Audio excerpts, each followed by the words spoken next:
In in the fall of 1960, I went to IU and studied education.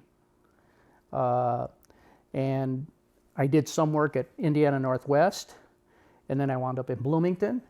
I got my degree in education in 1966. I worked in the summers at Inland Steel Company. IU was completely different than anything I had ever experienced. There was very little discrimination, except that the locals in Bloomington did not like people from Northwest Indiana. They just called us the region rats, and we called them the stonecutters. And you know, they didn't mind taking your money. They just didn't want you to be there. You know, so you learn to coexist. I got out of IU. I got a teaching assignment at Riley School in Gary, teaching 6th grade.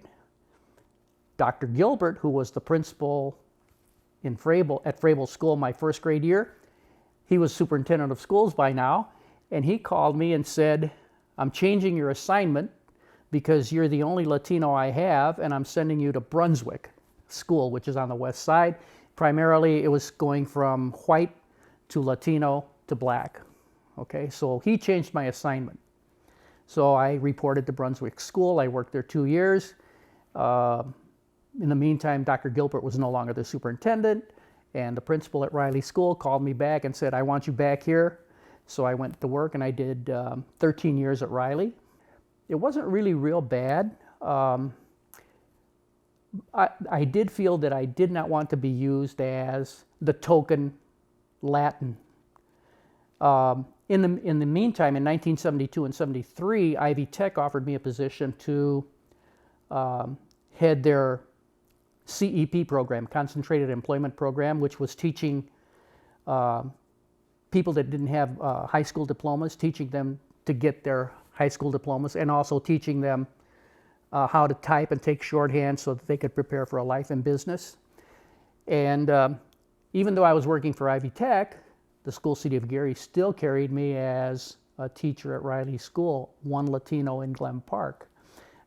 I didn't particularly care for that, but then after I finished at Ivy Tech, I went back to Riley. The school city of Gary sent me on a recruiting trip to New Mexico to recruit Spanish speakers because they were hurting for Spanish speakers and the Latin population was growing. And so that, you know, I didn't mind doing that. They gave me all kinds of opportunities in the Gary system. I got to be the